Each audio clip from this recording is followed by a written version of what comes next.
How I make my self different from others. मैंने खुद को औरों से कैसे अलग बनाया, यानी कि थोड़ा औसतन लोगों से खुद की दिनचर्या को कैसे मैंने बेहतरीन किया। तो देखिए, इसके लिए पहाड़ वहाड़ नहीं तोड़ना है और ना ही कोई बहुत सारा धन दौलत को बर्बाद करना है। तो कुछ आज वही मैं आदतों को अपनी बताऊंगा जिसको मैंने अपने जीवन में अप्लाई करके उसको अपना करके मैंने अपनी दिनचर्या को एक बेहतरीन दिनचर्या देने का रूप देने का प्रयास किया। तो पहली चीज़ है जिसने मेरी दिनचर्या को बेहतरीन रूप देने का प्रयास किया, तो वो है to make a to do list. ये टू डू लिस्ट क्या होता है कि अपने कार्य, एक तरह से ये समझ सकते हैं इसको आसान भाषा में कि ये एक ऐसा, मतलब जैसे छोटे थे जब हम लोग नहीं पढ़ते थे तो नहीं होता था कि चलो बनाते हैं आज रूटीन की इतना बजे से इतना बजे ये पढ़ना है, ये पढ़ना है, ये पढ़ना है। तो वो हम बनाते थे रूटीन और लगभग फॉलो भी नहीं हो पाता था, क्योंकि सोचते थे कि इसी रूटीन को पूरे साल भर, पूरे 2 साल तक फॉलो करेंगे। लेकिन ऐसा नहीं हो पाता था। महज 1 या 2 दिन फॉलो हो पाता था, उसके बाद वो वहीं पर पड़े रह जाता था।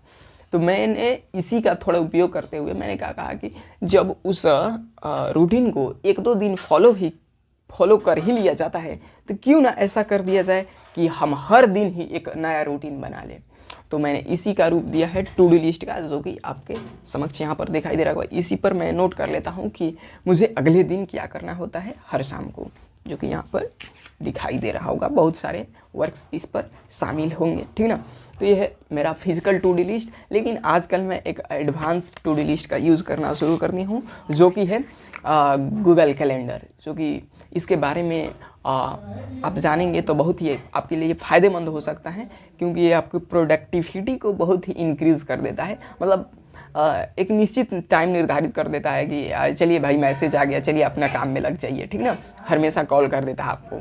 तो एक अच्छा ये आदत साबित हो सकता है आपकी दिनचर्या में शामिल करेंगे तो, ठीक। तो अगला है जो मैंने दिनचर्या में अपनाया वो है डायरी लिखना। भाई बहुत फ़ायदेमंद साबित हुआ मेरे लिए तो, क्योंकि मैं डायरी के साथ साथ अपनी डायरी में एक्चुअली लिखा जाता है कि मैंने पूरे दिन भर में क्या किया। लेकिन मैं उतना टाइम नहीं है कि मैं लिख सकूं, क्योंकि और भी पढ़ाई भी करना होता है। तो मैं क्या करता हूं कि अपने दिन का, जो पूरे दिन का होता है, जो बेस्ट पार्ट होता है या वर्स्ट पार्ट होता है, सबसे अच्छा पार्ट या सबसे ख़राब पार्ट, मैं उनको मेंशन करने का प्रयास करता हूँ, ठीक ना। तो इससे होता क्या है कि मैंने पिछले दिनों में क्या गलतियाँ किया, मतलब उसको सुधार किया जा सकता है फ्यूचर अपने बदलने के लिए। और काफ़ी आनंद भी आता है, काफ़ी सीख भी मिलता है। और साथ ही मैं स्टोरी राइटिंग भी उसी में, डायरी में जब खास कुछ नहीं होता है तो कहानी वहानी अपने खुद से क्रिएट करता हूँ और लिखता हूँ। काफ़ी आनंद आता है और काफ़ी मस्त मस्त तो कुछ कहानियाँ लिख दिया हूँ। तो ये आपके लिए एक अच्छा आदत साबित हो सकता है, ठीक ना, फालतू के मोबाइल स्क्रॉल करने से, ठीक। तो आगे चलता हूँ। जो नेक्स्ट हैबिट है जो मेरे लिए एक खास साबित हुआ वो है to create a YouTube channel. So this is a best part of my क्या प्रोफेशनल लाइफ। सो जब मैंने यूट्यूब चैनल फर्स्ट बार किया था पीरियड, वो मेरा 9th का लास्ट पीरियड चल रहा था और 10th में इंटर करने वाला था। तो मैंने किस चीज़ से शुरू किया था, जो होता है सोशल साइंस और साइंस का मैंने वीडियो बनाना शुरू किया था और यूट्यूब पर नॉर्मली अपलोड कर देता था। तो उस समय तो उतना नॉलेज नहीं था इस बारे में, तो उतना मतलब बाद में मोबाइल भी टूट गया तो मैंने छोड़ दिया वो सब। फिर मैंने जब 11th में इंटर किया तभी से मैंने एक नया यूट्यूब चैनल क्रिएट किया और फिलहाल उसी पर आप देख रहे हैं, ठीक है। तो इससे क्या हुआ कि मेरा जो कैमरा के सामने हेजिटेशन था वो कम हो गया और कहीं पर भी मतलब फ्रैंकली बोल लेता हूँ अब, काफ़ी मस्त, ठीक ना। तो ये आपके लिए अच्छा एक आदत साबित हो सकता है, अपने को एकदम बेहतरीन वक्ता बनाना चाहते हैं तो, ठीक ना। अगला है ब्लॉगिंग। उसी में आ जाएगा। ब्लॉगिंग जब करना शुरू किया, मतलब भीड़ वाली जगहों पर, थोड़ा जहाँ पर ज़्यादा बंदे हो वहाँ पर मतलब पब्लिक प्लेस पर बोलने की एक अच्छी आदत डेवलप हो गई, किससे, मेरे ब्लॉगिंग से। तो ये भी मुझको बहुत हद तक मदद किया। तो सो नेक्स्ट वन इज़ अगला है कि टू लर्न इंग्लिश स्पीकिंग और इंग्लिश। सो जब मैंने इंग्लिश शुरू, मतलब तो बहुत छोटी क्लास से ही हम लोग शुरू कर देते हैं अंग्रेजी सीखना, लेकिन मैंने इस पर जोर देना तब शुरू किया जब मैं इंटर में हिंदी से अपने स्ट्रीम को चेंज कर इंग्लिश मीडियम कर लिया था। तो उससे मैंने सोचा कि अब इंग्लिश ले ही लिया हूँ तो थोड़ा अब क्यों ना थोड़ा बोलना सीख लिया जाए।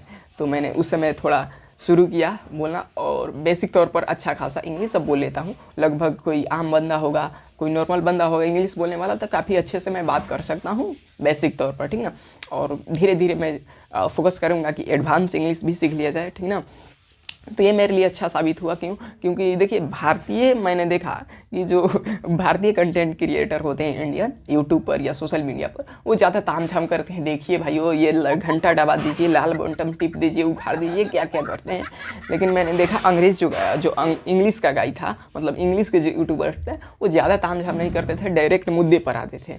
तो मुझे काफ़ी अच्छा लगा। तो मैं आजकल तो जो भारतीय और हिंदी के से कम ज़्यादा मैं अंग्रेजी वाले यूट्यूबरों को ही देखता हूँ, जो कि काफ़ी मस्त कंटेंट प्रोवाइड करते हैं, ठीक ना। तो ये एक अच्छा साबित हो सकता है आपके लिए आदत, ठीक ना, करना चाहें तो। अगला है तो मेक शॉर्ट नोट्स। ये शॉर्ट नोट्स क्या होता है, जैसे कि हम लोग क्लास में नोट्स बनाते हैं, सर देते हैं कि आज ये पढ़ाई हुआ, तो हम लोग सारा बड़ा एक सा नोट बनता है हर चैप्टर वाइज, हर विषय का, हर सब्जेक्ट का। तो उसको बाद में जब एग्ज़ाम आता है तो उस समय उसको रिवाइज़ करना या फिर उसको रिकॉल करना बहुत टफ हो जाता है। तो उसी का निदान के लिए मैंने एक शॉर्ट नोट्स तैयार किया। शॉर्ट नोट्स में क्या करता हूँ, पहले तो हर किसी भी चैप्टर का लगभग एक पेज में ख़त्म कर देता हूँ। इसका मतलब 2 टाइम्स पेज रहता है, इससे थोड़ा बड़ा, और उसमें लगभग एक पन्ने में या 2 पन्ने में एक चैप्टर पूरा फिनिश हो जाता है। जो कि इतना मोटा मोटा एक चैप्टर रहता है, उसको मैं इसमें फिनिश करना का प्रयास करता हूँ, और हो भी जाता है। और इससे क्या होता है कि क्विक रिवाइज मिल जाता है, क्विक रिकॉल मिल जाता है कि क्या क्या चैप्टर में है, क्या क्या चीज़ें थी, जो इम्पोर्टेंट फार्मूलाज और वेरिएबल्स होते हैं उनको मैं नोट कर लेता हूँ, जो खास होते हैं, और काफ़ी मदद करता है ये चीज़। लेकिन आजकल मैं यूज़ कर रहा हूँ इसका एडवांस वर्जन, जो कि है एंकी नोट्स, एंकी फ्लैश कार्ड्स एक करके ऐप है, तो उसका मैं यूज़ कर रहा हूँ, जो कि बहुत ही फ़ायदेमंद आजकल साबित हुआ, क्योंकि उसका जो फीचर है वो इस तरह से काम करता है, एक्टिव रिकॉलिंग और स्पेस रिपीटेशन पर। तो ये काफ़ी ही स्टडी करने का जो कि एडवांस तरीका है और इफ़ेक्टिव भी तरीका है, ठीक ना। इससे जो आउटपुट मिलता है वो आम स्टडी तरीक़ों से, पढ़ाई करने के तरीक़ों से काफ़ी बेहतरीन रिजल्ट देता है। तो आजकल उसी का यूज़ कर रहा हूँ। तो अगर आप इसका उपयोग करना चाहें तो आपके लिए बहुत ही फ़ायदेमंद साबित हो सकता है, ठीक ना। आगे चलता हूँ। अगला है to purchase a book every month and read it. So प्रत्येक मंथ मैं एक किताब खरीदता हूँ और उसको फिनिश करने का प्रयास करता हूँ, और लगभग हो भी जाता है। मैंने पिछले 2-3 महीनों में 3-4 किताबें ख़त्म कर ली हैं एकदम अच्छे से पढ़कर। अभी फ़िलहाल आज ही लगभग मेरा फिनिश हुआ एटॉमिक हैबिट्स। सो और 2-4 किताब आने वाली भी है 2-3 दिनों में। तो इससे क्या होता है, जो हमारा सिलेबस तो कंप्लीट होता ही है, साथ ही साथ जो हमारा एक्स्ट्रा करिकुलम के तौर पर जो हमारे बाह्य अंग होते हैं वो भी विकसित हो जाते हैं। मतलब कि हमारा मतलब एक अलग तरीके का माइंड डेवलप हो जाता है बियॉन्ड बुक और द एकेडमिक एजुकेशन, ठीक ना। जो हम अपनी किताबी ज्ञान लेते रहते हैं उससे बियॉन्ड भी थोड़ा सामाजिक ज्ञान भी मिल जाता है, थोड़ा सोशल एजुकेशन भी मिल जाता है इस तरह की किताबों से, जो कि आपको एक क्या कहें निर्भीक और मुक्त जीवन देने में आपको बहुत ही ज़्यादा योगदान देते हैं। तो ये आपके लिए एक अच्छी आदत हो सकती है, ठीक ना। तो अगला है योगा एंड एक्सरसाइजेस। तो योगा और एक्सरसाइजेस, आप कहेंगे इसका महत्व तो क्या ही बताएं, कहा ही गया है हेल्थ इज़ वेल्थ, मतलब स्वास्थ्य ही धन है। तो देखिए स्वास्थ्य जो एक्सरसाइज के बारे में कितने को लगता है कि इफ़ेक्टिव नहीं होता है, किसी को लगता है कि इफ़ेक्टिव होता है तो अपना करता है, मुझको लगता है कि इफ़ेक्टिव है तो मैं करता हूँ।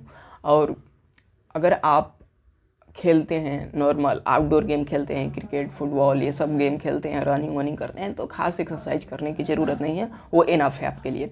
लेकिन आप एक थोड़ा सीरियस स्टूडेंट हैं, अपने ज़्यादा समय किताबों और पढ़ाई पर देते हैं, तो आपको तो अवश्य ही थोड़ा एक्सरसाइज कर लेना चाहिए, क्योंकि लगभग स्वास्थ्य का मतलब रिसर्च के अनुसार माना गया है कि अपने शरीर को स्वस्थ रखने के लिए लगभग एक दिन में 10,000 कदम चलने चाहिए।